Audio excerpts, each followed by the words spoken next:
শুভ সকাল বন্ধুরা, নতুন একটা দিনের সাথে নতুন একটা ব্লগ নিয়ে চলে এসেছি।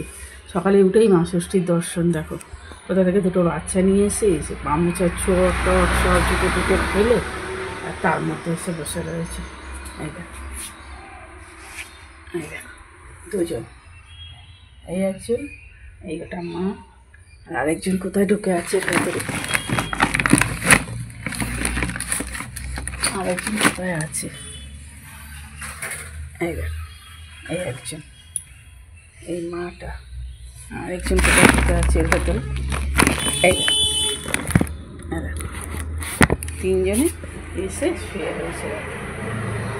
রাত্রেবেলা কখন এসে শুয়েছে, গাড়িটাকে তুলে দেওয়ার পরে গাড়ির পেছনে একজন উঁকি মারছে, এই একজন, আর এই রাস্তার পেছনে একজন। দেখো অবস্থাটা। সকালে উঠে আজকে মা ষষ্ঠীর দর্শন পেয়েছি। থাকবে না, বড় বড় হয়ে গেছে তো চলে যাবে। চলো এবার কাজকর্ম সারা যাবে। দেখো রান্না বসিয়ে দিয়েছি, এখানে পেঁপে আলু কাটা রয়েছে, তার আগে মাছটা রেখে দিই। এটা হচ্ছে কাতলা মাছ নিয়ে এসছে তোমাদের দাদা, কাতলা মাছ এখানে ভাজা রয়েছে কটা, আর এই কটা ভাজা হচ্ছে। আর এইটা রয়েছে বোয়াল মাছ, বোয়াল মাছটা একটু ছোটো, একটাই নিয়ে এসছে, ছোটো মাছ সব পিস হয়েছে জায়গা টাকা করে। এই বোয়াল মাছটা হবে পেঁয়াজ দিয়ে আর ঝাল মতো হবে পেঁয়াজ দিয়ে। আর পেঁপে আলু কাটা রয়েছে, পেঁপে আলুটা দিয়ে কাতলা মাছ ভাজা হচ্ছে, কাতলা মাছ দিয়ে ঝোল হবে। এই পেঁয়াজগুলো দেখো কেমন কালো টাইপের হয়ে গেছে, নতুন পেঁয়াজ। তরকারি করলে কতক্ষণ জলে ভিজিয়ে রেখে দেওয়া হয়েছে, তাও কিরকম কালো হয়ে গেছে পেঁয়াজগুলো। তরকারি পরেও তরকারিটা কেমন কালো হয়ে গেছে। যাই হোক, ওই বোয়াল মাছটা হবে পেঁয়াজ দিয়ে, আর এই মাছটা হবে, কাতলা মাছটা হবে পেঁপে আলু দিয়ে ঝোল হবে, কাতলার ঝোল হবে। ভালো লাগছে না কদিন এত রিচ খাওয়া হচ্ছে, এটা সেটা ওই জন্য আগে একটু ঝোল খাবো, তাতে তোমাদের দাদা আবার ঝোলের সাথে আবার ঝালও রেখেছে। চলো রান্নাটা করে নিয়েছে, ভাত বসিয়ে দিয়েছি, রান্নাটা করে দিই। তারপর দেখছি বিড়ালগুলোকে ওর মা নিয়ে চলে গেছে, ধারে ধারে ধরে ওরা কেমনভাবে কামড়ে ধরে নিয়ে যায়, নিয়ে চলে গেছে। রাত্রে শুতে এসেছিলো, আবার চলে গেছে। তাহলে চলো এখন রান্নাটা করে নিই। এই দেখো বন্ধুরা, রান্না তো হয়ে গেছে, এদিকে ভাতটা হয়ে গেছে, আর এই মাছের ঝোল, পেঁপে আলু দিয়ে পাতলা করে মাছের ঝোল, আর এদিকে হয়েছে মাছের ঝালটা। তোমাদের দাদা বলেছে একদম শুকনো শুকনো করে করবে, তেল তেল করে, একদম শুকনো শুকনো করে করেছি। পেঁয়াজ তেল নিচে রয়েছে, মাছ ওপরে রয়েছে, আর এই মাছগুলো ভাজা রয়েছে কটা। ঝোলে অল্প দিয়েছি মাছ, ঝোলে এখন ঝোল তো ওরা খেতে চায় না, ঝোলে অল্প মাছ দিয়েছি। লাগলে ভাতগুলো পড়ে গেছে, লাগলে তো পরে হচ্ছে কি যে ঘরে যাবে।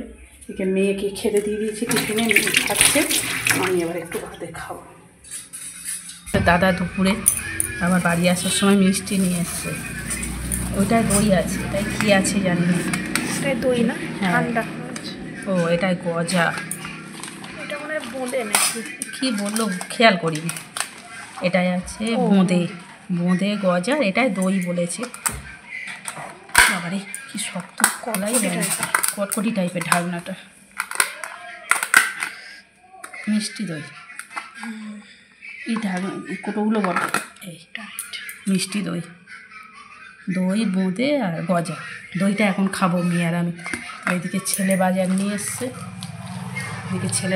এসছে, বাজারটা এখনও তোলা হয়নি, একটু বাদে তুলবো বাজারটা। দইটা খেয়ে গুছিয়ে তারপরে, বাবু খাবি দই? একটা বাটি নিয়ে আয় তাহলে। আমি মেয়ের আর আমার জন্য নিয়ে এসেছি, তাহলে চলো তিনজনের জন্য দই কাটাই। দইটা খেয়ে দিয়ে নিয়ে তারপরে বাজারটা গুছিয়ে একটু রেস্ট নেবো।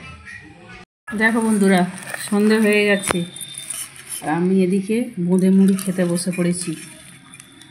অনেক পুরনো খাওয়া বোঁদে মুড়ি, মেয়ে ওদিকে অলরেডি শুরু করে দিয়েছে। একটু দেবো বোঁদে, একটু বোঁদে মুড়ি নেবো, নিয়ে খাবো এখন সন্ধ্যের টিফিনটা। দইটা তো তখন খেলাম, সবাই খেয়েছে, আমাদের দাদা একটু অল্প খেয়েছে, আর আমরা খেলাম। তাহলে চলো বোঁদে মুড়িটা খেয়ে নিই, রাতে দেখি কি করি। রাতে আর মনে হচ্ছে আমি গজা নেবো, গজা এতটা পুরো নেবো না। আর মেয়ে একটুখানি, বাবা আমার মেয়ে কতটা ভেঙে রেখে দিয়েছে দেখো, গোটা গজার থেকে এইটুখানি আর আমার মেয়ে খেতে পারবে না, ওই জন্য এইটুখানি ভেঙে রেখে দিয়েছি। তাই আমি এইটুখানি নিয়ে নিই, বেশি মিষ্টি একসঙ্গে খাওয়া যাবে না। ওইটা খেতে পারবে, ওই গজাটা খেতে পারবে, কিন্তু এইটা খেতে পারবে। তুমি তো গোটা নিতে। তাহলে চলো খেয়ে নিই। না এতটা বোঁদেটা একটু বেশি নিয়ে নিলাম না, বোঁদে মুড়িটা তাহলে খেয়ে নিই। চলো, ডিমের তরকারি বসিয়েছি রাতে খাওয়ার জন্য।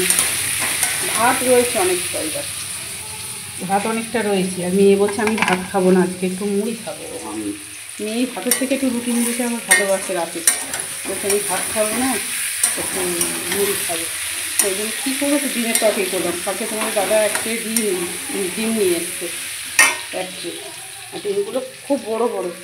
এর আগেরবারে ট্রেটা বেশি ছিল না, বড়ো ছিল না ডিম, দুটো একটা বড়ো ছিল, সব মাঝারি সাইজে। এবার ডিমগুলো এত বড় বড়। এই দেখো ডিম, এইটা এই 6টা রান্না করছি, 5টা ভেজে নিয়েছি। আর এইটা ডিমগুলো বড় বড় বলে না, ট্রে উঁচু হয়েছিল, চাপে ফেটে গেছিলো, ওই জন্য এইটা একটু কোচ টাইপের করে নিয়েছি। আর এই 5টা সিদ্ধ করে ভেজে নিয়েছি। আর এই ছোটো আলু গোটা গোটা করে দিয়েছি। এবারে মা বড়ো আলু দিয়ে ছোটো আলু গোটা গোটা করে রাখি, ওই জন্য একটু রাত্রেবেলা ডিমের তরকারিটা করে রাখছি। ওই রাত্রেবেলা ডিমের তরকারি আর ভাত খাওয়া হবে। আর ওই পুকুরের একটু মাছের তরকারি আছে, ওইটা তোমাদের দাদা আর ছেলে খেলে খাবে, দাদা খেয়ে নেবে। আর এই ডিমের তরকারি দিয়েই আমরা খেয়ে নেবো। ডিমের তরকারি হবে, আর কিছু লাগবে না। 6টা ডিম করেছি, আর 3 পিস মাছ আছে তরকারিতে। তরকারিটা করে নিই, তারপর তোমাদের দেখাবো। দেখো বন্ধুরা, রাত হয়ে গেছে, খাওয়া দাওয়া শুরু হবে। বাবার খাওয়া হয়ে গেছে ছেলে, আর ছেলে আর নিয়ে গেছিলো একটু ডাক্তারখানায়। মেয়েটা একটু শরীরটা খারাপ বলে ডাক্তারখানায় গেছিলো। আসতে একটু ডাক্তারবাবু বসে 9:30, আমি 10টা বেজে গেছে, 10, 10:30 বাজতে যায় এখন। এলো ওই খাওয়া দাওয়া হচ্ছে, আমি ভাত খাবো, ছেলেকে দিয়ে দিয়েছি। আর মেয়ে খাবে মুড়ি, তোমাদের বললাম না, ও ডিমের তরকারি দিয়ে মুড়ি খাবে। আর আমি ভাত খাবো। আর এই ডিমের তরকারি দাদা অনেকক্ষণ খেয়ে নিয়েছি। আজকে আমাদের একটু তাড়াতাড়ি খাওয়া দাওয়া হয়, কিন্তু আজকে একটু দেরি হয়ে গেল। মেয়েটা ডাক্তারখানা থেকে আসতে দেরি হয়ে গেলো, শরীরটা একটু খারাপ বলে। ভাই বোনে গিয়েছিলো, ডাক্তারবাবু এসছে 9টায় আসে, কিন্তু আজকে এসছে 9:30। শসাটা নিয়ে রাখি, তাহলে চলো খাওয়া দাওয়া করে নিই। আজকের ভিডিওটা তাহলে এই পর্যন্ত, দেখা হবে নতুন কোনো ব্লগের সাথে। তোমরা ভালো থেকো, সুস্থ থেকো, শুভরাত্রি।